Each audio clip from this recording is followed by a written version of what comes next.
Please welcome Paul Eiding.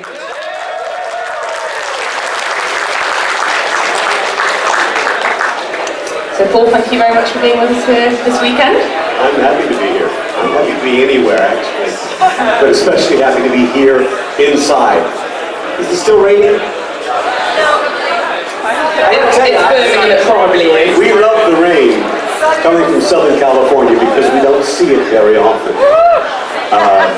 When we left, I can never convert rapidly from Fahrenheit to Celsius. It was 105 degrees when we left Los Angeles. So coming somewhere where there's actual stuff coming from the sky that isn't small. It's really very cool. Yeah. Well, I think you've come to the right place for rain and bad weather. Okay, so Paul, we're going to start with telling us a bit about yourself. So, where have you come from? How did you get into acting? That kind of thing. Bit of backstory. I have to try and remember all the other stories I've told in the past because I'll be, you can go on YouTube and say, wait a minute, you didn't say that before. He's making it up. I started out as a musician. Wanted to be a music, play the string bass and then the bass guitar, and I realized that I wasn't as good as I wanted to be, and I'd done theater, and always loved doing theater, plus it was always a good way to meet girls back in the day, so I'm being honest. And I started doing theater, and I'm a stage actor. That's my first love, to be honest. Because you have this, we have live human beings in front of us, and you know immediately whether they like what you're doing or they don't. You get some sort of a feedback, which is important to us. And then I was working at an improv theater, like Second City, with stuff to do on Saturday Night Live. Or whose line is it anyway, that sort of thing. And one of the guys had a straight job during the day as a writer, and they needed someone to do some voiceover work. And this was straight announcer sort of things, very boring things that are very necessary, training films, that sort of thing. So I did that for a while, and started doing commercials. On-camera commercials, voiceover commercials, and some animated things in Minnesota, where we were living. And then decided to be a nobody again, move out to Los Angeles where I knew no one, and start all over again. And I did that, and then did some theater, and was seen by a gentleman by the name of Gordon Hunt, who used to direct everything at Hanna-Barbera. Back in the day of the Flintstones and, the Jetsons, all those kinds of things. The little blue people. Thank you. I'm one of those. But only late on. I wasn't one of the originals because all those folks were much older. So I got to work with all these people that I had grown up listening to. So that was very cool. So Gordon Hunt saw me in a play where I played 3 characters, called me in for a general audition, and liked what he heard and started bringing me in for things. So I started doing a lot of things at Hanna-Barbera. Johnny Quest, the GoBots, and then it just started spreading. Once you get known a little bit, then people will call you in and you audition for other things. So you talked a bit about theatre, and it's, you're a stage actor first. What kind of impacts do you think being an actor on stage has had on your other acting careers, TV and voice acting? Oh, it's informed who I am and what I do. It's whenever I teach an acting class, or a voiceover class, or anything else, or give any kind of suggestions to folks, people ask, how do we become a voice actor? My feeling is always, take some acting classes first. Anybody can come up with a funny voice or an interesting voice. We all have them. But to be able to sustain a character through a series or through even one cartoon episode, you have to have an attitude, you have to know what the character wants, all those things that you learn as an actor. So for me, acting on stage has informed everything I've done and everything I've become. And that's why it's also my first love. I go back to the stage to remind myself sometimes why I became an actor. There's a saying in Los Angeles that certain things you do for money, other things you do for love. You do commercials for money. Let's be honest about it. You do commercials because you don't get a lot of satisfaction out of it because they're so quick. They're important, but they're quick and you don't get a lot of self-satisfaction out of the work. But stage, you do. But that's who I am. You know, I always go back to the stage. I just finished doing a reading with Cliff DeYoung and Robert Forster, and a bunch of old pros that have been down around forever. And I did it. You do those things often for free because you just feel like you have to do it for your soul. You know? So what kind of theatre productions are your favourite? Like Shakespeare or more contemporary productions? For me, more contemporary sort of things. My daughters, my wife and I have 2 daughters. We're bad parents because both of our daughters are actresses. One is a touring company called the Montana Shakespeare Company right now, and they're touring 5 states over 3.5 months, doing 2 Shakespeare pieces. They're doing Comedy of Errors and Richard III. Where they go, they build a stage, an amazing stage. They build it for 2 hours, they do the play, they tear down the stage, put it back in the van, and drive to the next city. They do 63 cities in that length of time. And my other daughter, our other daughter, Connor, is doing the 12th night right now in Santa Monica, California. And I say all the time, both of my daughters individually have done more Shakespeare than I have. I've done, 4 or 5 productions. Once I actually got to work with my daughter. We did 12th night together. I did Toby Belch and she did Viola, which was great fun. But they both know Shakespeare much better than I. So contemporary sort of things. Okay, so it's a great legacy to leave them.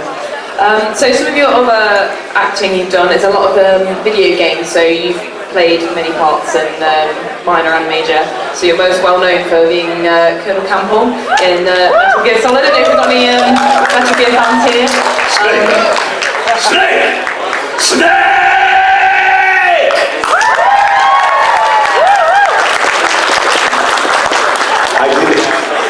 I was doing a con in New Zealand, and next to me signing was, oh my God, Charles Martinet, who is the voice of all the, Mario. Okay?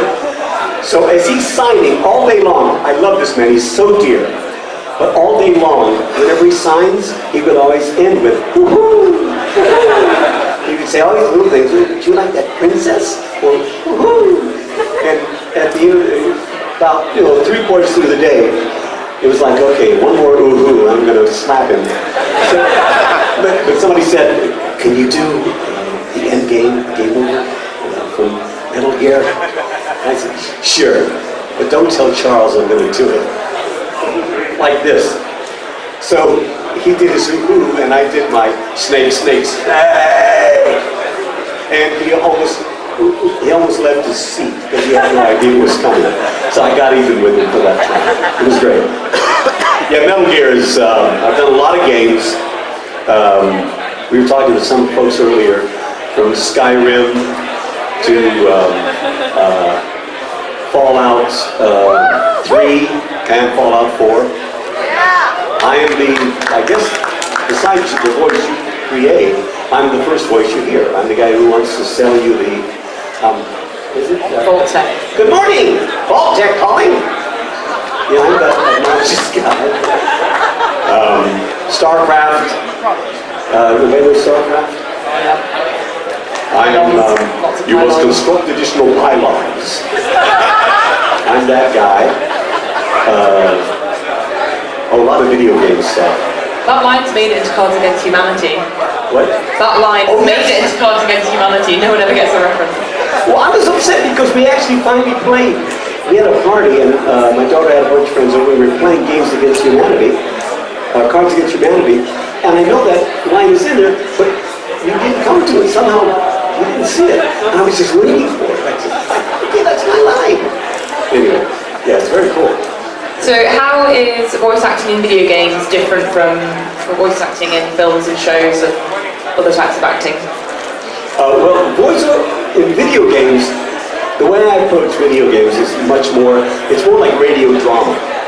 Because it's, the storylines are different. Unfortunately, nowadays, except for Metal Gear, you're always in the room by yourself. With Metal Gear, they were intelligent enough to put us in the room together. Snake and I were there together, so we could really feed off of one another, as opposed to being solo. Ben 10, we got a chance to, all of us were in the room together, whenever possible. And so I prefer it that way, but I think they're getting closer and closer. Most video games, not all, but most video games are much more real life sort of things. There have been some that are over the top as far as the acting is concerned. There's one game that I did, I can never remember the name of the game, and that I got contacted on Facebook by a group of guys who said that they reviewed this game and they would like me to watch it. They wanted to tell me about it before somebody else did, because they just ripped the game to shreds. And it was after they watched, they knew me from Metal Gear. Oh gosh, what? Something Galley Vanish. Evil Zone. What? Evil Zone. Can't hear you, love. Evil Zone. Evil Zone. That's it. Where it's pretty much over the top. It's almost, how about you? Oh, you think you can you? It's that kind of stuff. And these guys just ripped it to shreds. And they said, oh, poor Colonel Campbell, he must feel so bad doing this.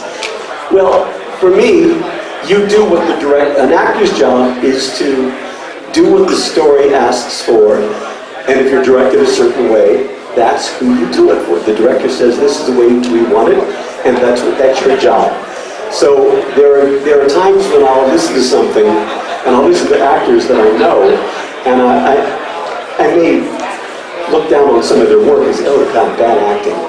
Sometimes I look at my stuff or listen to it and say, ew, God, how did they let that go through? Final Fantasy VII. You guys remember that game, Final Fantasy? I played Hojo in Final Fantasy VII. And George Cerberus or whatever. And I hated the sound of my voice, because I didn't think it would match the character. But he was this evil guy, this mad scientist, but it's what they wanted.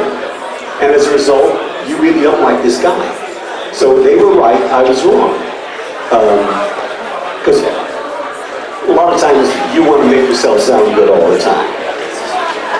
And that's not what it calls for. It calls for whatever they ask for.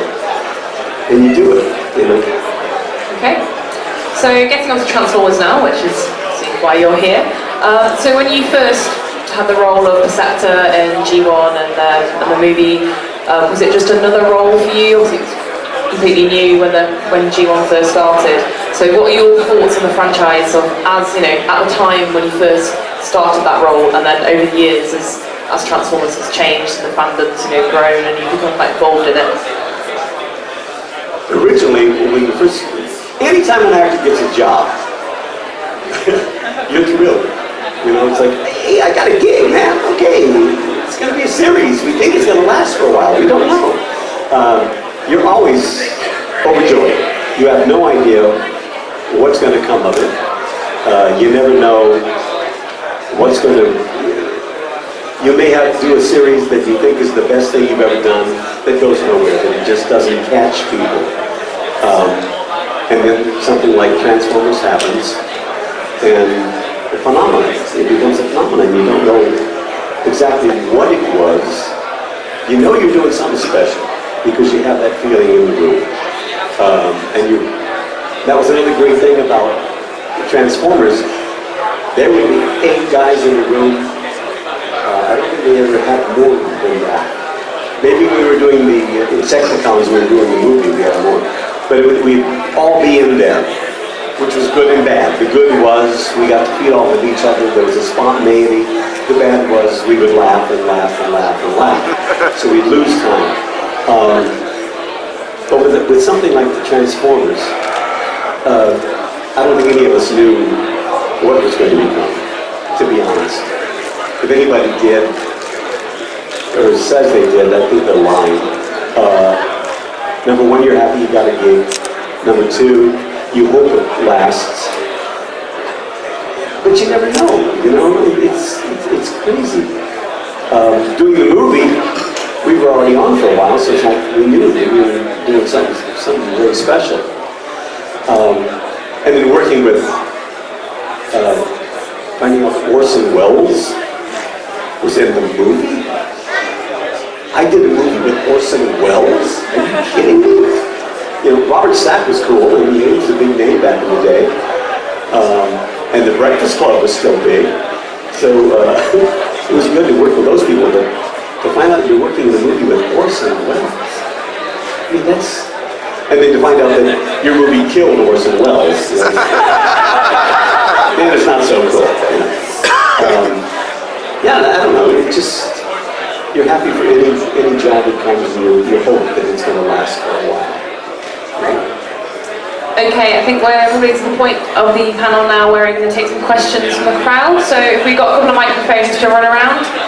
Yeah, so if you can put your hand up if you want to ask a question to Paul, and someone will run over with the microphone. And when you speak to the microphone, make sure you hold it quite close. Like, we can't hear you and Paul can't hear you, so make sure you speak nice and clearly. So, any questions? Got one here in the front.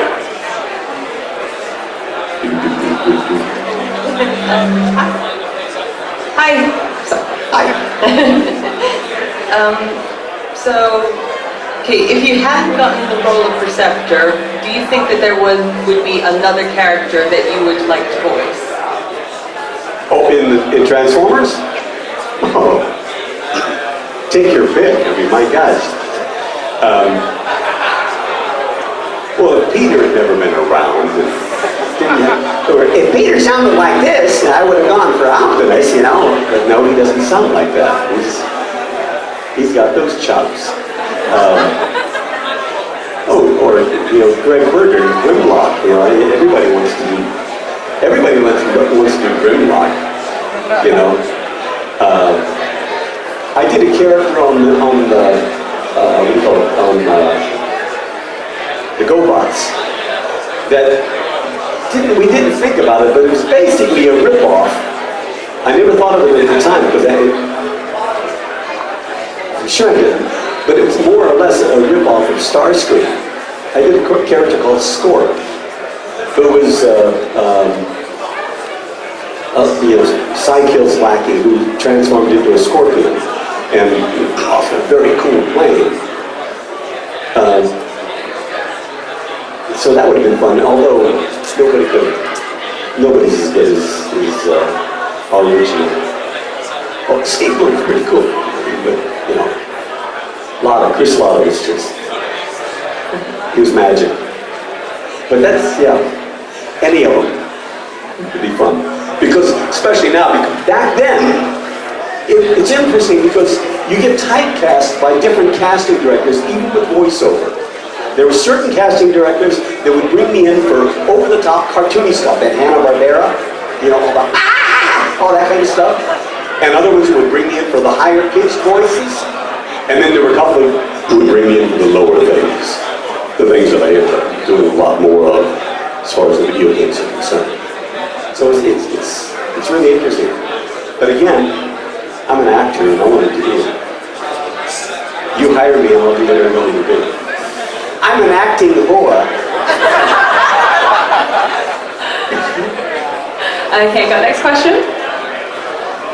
I technically have two. Am I allowed? Yeah, go on. Okay, the first is, in regards to the actual voice acting, do you actually do it alongside like a video on the screen, or do you actually just do it on your own? Oh, with Transformers? Yeah. We did it, there was nothing on the screen. It was done like a radio play, and then they animated after. With a lot of things, with Pixar things that I do, we get to see the pencil drawings, rough sketches, that sort of thing. And a lot of video games are two picture.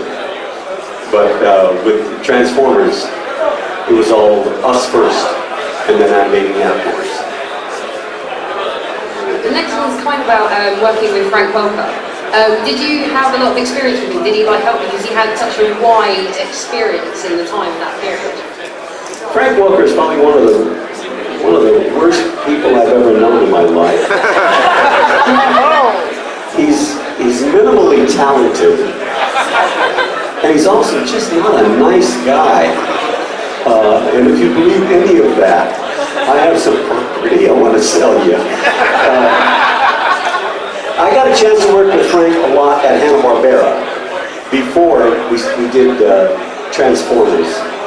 And you hear this kind of dribble all the time, but it's the absolute truth. He is one of the sweetest men I've ever known, one of the most humble guys I've ever known, and one of the most massive talents I've ever known. When I grow up, I want to be Frank Welker. You know? He's just a gem. You know?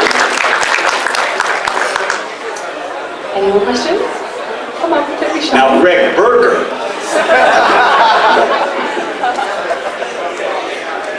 You know what? Wait, before you say, I always have to be careful because I always have this fear that someone's going to video and then turn off the video before I start telling the truth.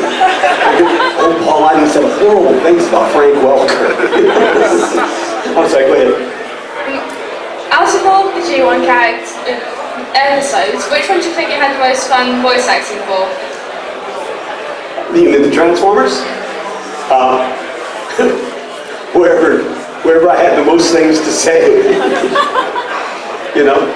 I know it's not the people's favorite, but the Face of Majika, I had fun with.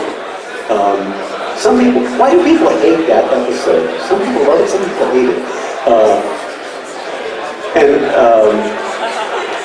I don't know, that's a tough one. But it's usually more fun when you're doing more than vote for you, Cagney, vote for you, Lacey, when you have more things to do. You know, so any episode that you see that Perceptor has more words, that's the ones I like. I'm just being flat out honest. So, okay. Or the ones where I do more than one character. That's always a lot more fun. Somebody asked me the same thing about Ben 10. It's like, well, a lot of people didn't like Omniverse as much as the early ones. I loved it because I could do 5 different characters. So it's like, yeah, the more you get to do, you know, the more fun it is. Thanks. Okay, we've got one here, and then we've got another one at the front here. If you could run. Yeah, there. Age hasn't slowed you down one bit. And my question is, with Roy Campbell, you use your own voice. Did you decide to do that, or was it a direction of the director? No, my own voice is this. This is my own voice. The voice I put on for different kinds is down here. You know, it's interesting because with Campbell, I just put a little more gravel in. You know, right now these mics make it sound, you know, they have a lot of bottom in it, which is really nice. And for Campbell, I call it my morning voice. You know, I had a voice teacher a singing teacher who always said that your natural voice is where you laugh. People who try to, sing bass, baritone, she said, you should laugh like that. Well, my normal laugh, honestly, is is up here. I laugh high. So my voice, I'm good in mid-range. That's, I guess that's really my natural speaking voice. With Campbell, it just relaxes down.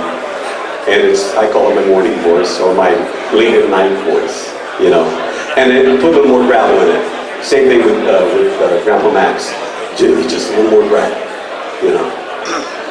But it's great because it was more comfortable. And it was my choice. When I went in, Chris Salter, who had the audition, she's the one who called me in. And she told me the character, who he was, and said, bring it. Well, what do you got? And that's what I came up with. And luckily it's what worked. And he's still one of my favorite characters ever. Okay, one at the front here.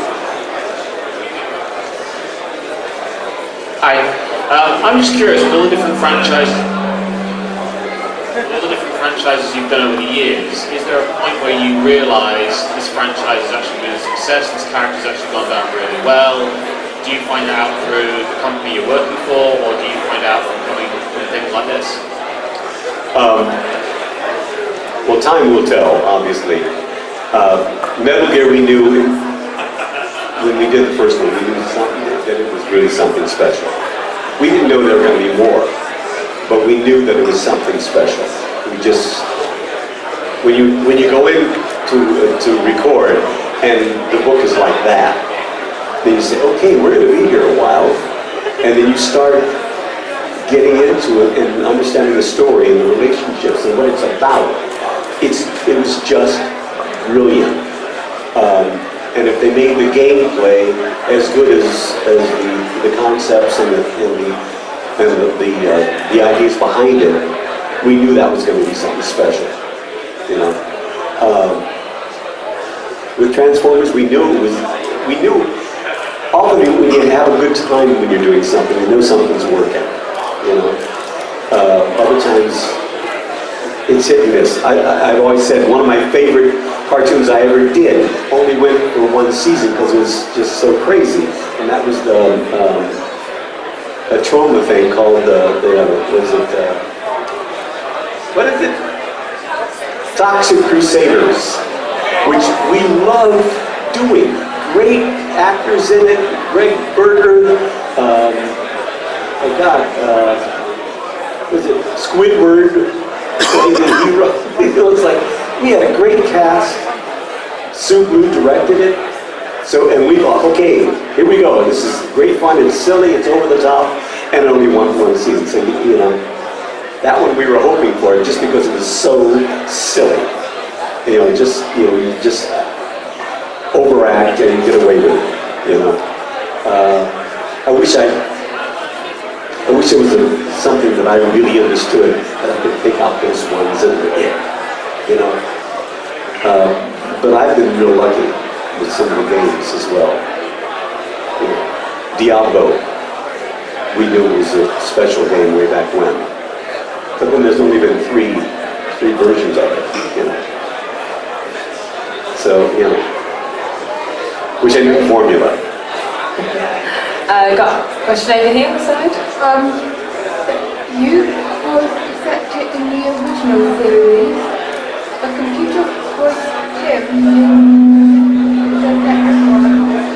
Then was accepted in the Armada series. If the set was to appear in another Transformers show, would Hasbro approach his voice in and would you want to voice again? We didn't quite catch all of that, I'm afraid. Was that what you were playing if you were hold it a little bit closer? If the sector appeared in another Transformers show, would Hasbro ask him to voice again, and would you do it? would you voice Preceptor again? And would Hasbro ask In a Birmingham minute, it's actually in New York in a second. Yeah, absolutely. If they, yeah, I would jump at the chance. I was kind of bummed that they actually did a game. I forget which game it was. Fall of Cybertron as Preceptor? Yeah, I think. and Preceptor was in it, and it wasn't me. I didn't even get an audition for the damn thing. Oh, excuse me. For the darn thing. Oh, heck. Yeah, and a friend of mine ended up doing the voice. And I don't know if there was a lot to do, if there was just a little to do. Sometimes what they'll do is if you have one character, one guy cast in a large role, and they have a small role, they'll just say, okay, we can have him to 2 voices and not have to pay anymore. But if you bring another actor in, we have to pay them. So if that was the case, I don't know, I didn't play the game, so I don't know how much Preceptor had. Just a little bit? Then that's what it was.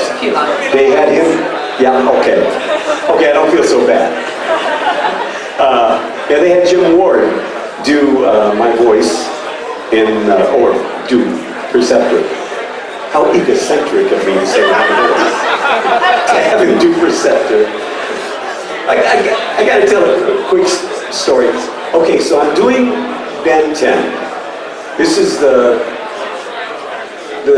which incarnation? I think it was Omniverse, and we had a rap party. And somehow we started talking about the Transformers, and Transformers animated. And I found out that I was sitting across from the guys who did all the music for Transformers animated. And I said, oh, you guys are the ones who ruined my career. And they said, what do you mean? I said, well, you guys made, they did all the sound, not just the music, they did the sound. I said, you guys are the guys who made Preceptor, one of the Mac sounds. There was no real voice there. I said, I could still be doing Preceptor if you hadn't done that. Joking. And they said, oh, no, it wasn't our idea. It was the producer's idea. I said, well, who was the producer? Well, it turns out that the producer was the same producer who is now producing Ben 10. So he was sitting at the other end of the table. So I go down there and I said, tell my wife, watch this. So I said, thanks a lot for ruining my career. I could still be doing Preceptor right now, but no, you changed the voice. He said, oh, no, it wasn't my idea, it was the director's idea. Who was the director? I said, well, it's Matt, who's your director now. It was the same crew that had done, everybody was there, so I go over and give him a hard time. I said, no, it was all about money. It was all about saving money. One less actor they had to pay, you know. But it just cracked me up that all these guys had worked on Transformers Animated that I never watched because they changed Preceptor. And now here I was working with them. Okay, have we got How another did you question feel when ready? you first saw your performance as Preceptor on TV? The absolute truth? I said, what a terrible accent. But I did what they asked me to do. At first I wasn't happy with the accent, but I was happy that I could actually say all the strange words that they put into Preceptor's mouth. Made him a little verbose, a bit verbose, and but it was, you know, often, especially even now, when I look at it now, watching the movie last night, I'm far enough away from it, and I'm like this with a lot of the different games. In fact, I've talked to my wife about it. We'll be watching something on a screen, it's like, now I know I did that, because I was in the room, I recorded it, but it doesn't sound like me. So it becomes this different entity. I'm never too old to realize that if animation is done the right way, or any film is done the right way, it's still magic to me. You know, you can take. I know I was in the room. There was a microphone there, and I was recording, but it doesn't sound like it came from me. And I love that feeling. So, except for not liking my accent at first,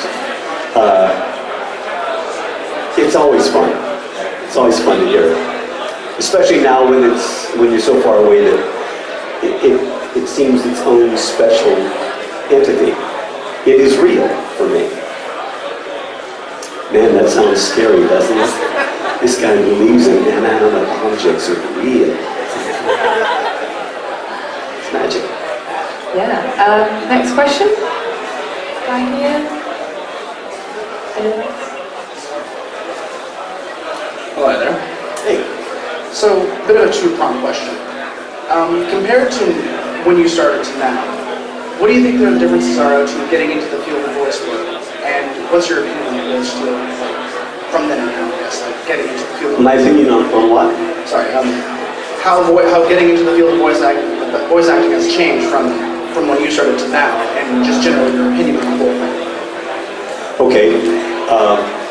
For people getting into voice work now, it's easier than ever, and it's more difficult than ever. It's easier than ever because all you need is you can get a $99 or $100 microphone, hook it into your USB port on a Mac or a computer, record things and send them into these different companies that cast online. I have several friends that I've met at cons who are now in several video games. Because I've told them, you check out this one, go there. They don't make a lot of money, but they're making money and they're getting practice. There's a gentleman that we're going to stay up in Scotland, in Edinburgh, that I met many years ago online.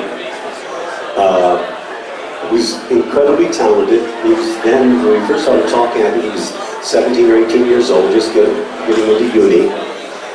And he's a composer as well as a singer, as well as a voice actor. And he's amazing talent. He's got an amazing talent. And I told him, check this place out, check that out. And he's doing it. And he's doing it out of his house. Yeah, so it's very possible. At the same time, you're no longer auditioning, even us in Los Angeles, and New York, and Chicago, London, wherever. We're not auditioning just against each other, we're auditioning against all of you who are doing it, as well as the guys who are the big pros who have been doing it forever. So the competition is greater than ever, but the possibilities are also greater than ever. There's a young man in New York that contacted me on Facebook about a year and a half ago, who asked about, he wanted to do a podcast. So I did a podcast with him. And he said, well, I want to get into doing audiobooks. So I gave him a website called acx.com. He went there, he followed their instructions, and he's done 2 books. And he's getting, I think it's like $100 an hour or something like that for a 12-hour book. So it's all possible. But then you're auditioning against a lot more people. And like I say, if you want to do an animation or things like that, take an acting class. Because your voice will take you so far that then eventually you're going to have to be able to put something more behind it. But if you got to do it, you got to do it. If you're going to do it just as maybe, hey, I think I'll do this as a hobby. Well then, you probably shouldn't do it. Because it isn't a hobby. It's my livelihood. So if you do it as a hobby, that's really insulting to me. It takes time. But you can do it as a part-time gig. Whatever works. Follow your heart. If you got to do it, you got to do it. Hello, could you do a voice for an evil or shattered glass perceptor? Ooh. Say again? Could you do a voice for an evil or shattered glass Shattered glass, so if perceptor were mad. Evil perceptor. Yes, I suppose I could. It's very difficult to one of these, but I think perhaps he would be a little softer. More threatening. More else would you want to hear? I don't think...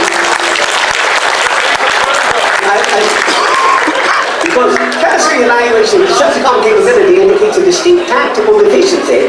That doesn't really sound very threatening or evil. I think it would just be a little softer. Don't have to be loud. Good question. As far as I'm concerned. The more evil characters, as far as I'm concerned, are the ones that you have to strain to hear a little bit, and then you realize what they're saying. That they're going to eat your heart or something. Oh, okay, never mind. Nice talking to you. What's the question? Gentleman over here. Hi. Hey. I couldn't help but notice that you have an amazing laugh and your natural keening sounds a lot like Mark Hamill. So I think you make an amazing Joker. which leads me into my question, has there ever been any passion projects where you felt like you had to fight for a role that you really wanted? Oh my gosh. Well, no, Mark is a friend, so I wouldn't. And the kid, poor guy, doesn't get much work, so I wouldn't want to take something. You know? And Batman, you know, who wants to do everybody does Batman. It's like, wow, that's... Colin, is there anything I've been lusting after as far? Man. Outside of God, probably, I'd like to play the role of God, please. Wow, I've got to think about that. That's a good one. Ooh. Who would I like to be? Yeah, I don't know, man. See, I was one of those guys that when they, years ago, they were supposedly recasting The Simpsons. They were going to recast The Simpsons. Basically, it was a money thing. They were trying, the cast wanted to get paid more money, and they didn't want to pay them, so said, okay, well, we're going to recast everybody. Well, I was one of those guys that wouldn't do the audition. There are several characters that most people could do. You know, we all know somebody who does, you know, one of the characters on The Simpsons or can mimic pretty well. Well, I was one of those guys who wouldn't do it because I didn't think it was fair. Because I knew what they were doing. They were trying to you know, to screw the actors, and it's like, no, you know, I won't go there. So I don't think about taking over somebody's gig, or you know, but I will now. Thanks. Okay, we've got time for one more question, I think. One more, anyone? Got a guy at the front? Maybe two more. See how much time we've got. You have a microphone in front? Sorry. Here she comes. Sorry, it just piques my interest going back to the question just then. What would your version of the Joker sound like? What would your version of the Joker sound like? I don't know. It's like, I have no idea what it would sound like. What would your version sound like?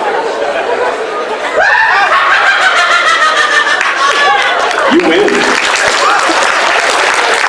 That's good. That's very good. Fair enough. I'm going to beat that. If you're going to try. See what I mean? Everybody's done it. That's good. Okay, I think we've got through one or two more questions. Got a couple of minutes. Have I worn you out? One actually. Anyone? Yeah, the people over here. Or make the most of it.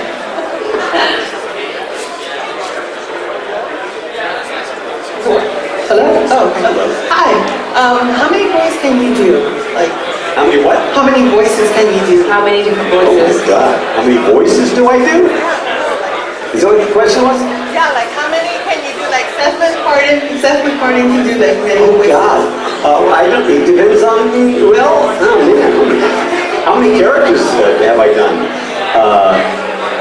I'm terrible because I always have to go on, or have my daughter or my wife go on IMDb and find out what I've done. Because I forget, you know. I've done everything from, you know, guys that Batman hang upside down outside of a window, you know, by the heels, screaming. I've done that guy. Thugs, wizards. But you never put it on your resume, like I can do 30 different characters, or... Yeah, you know what? I actually, on my one resume, my theater resume, they always want to know what you've done, what theaters you worked at, all this stuff. So what I just did a list of things. I've done everything from Jewish dairymen to wizards to an 800-year-old mage to the sound of the devil. You know, I listed all these things, and someone said, "All those on stage?" No, we're not on stage. You just, I don't know how many voices. I know this much. When my daughters were young, when I would read stories to them, I would always read them as different characters. Okay, you read the story, there's this character, there's this character, and there's an older character, and you do this, and you do all that sort of thing. And we do all this, you know. And my daughter at one point said, "Daddy, can you just be you?" So I said, "Oh, okay, all right, cool." So either everyone's a critic and she hated my work, or I was so convincing that she, you know, I was like, who is he now? You know, I prefer that one. Okay, I'm afraid that's all the time we've got for today. Thank you very much. Obviously, a huge round of applause. Thank you for Eiding.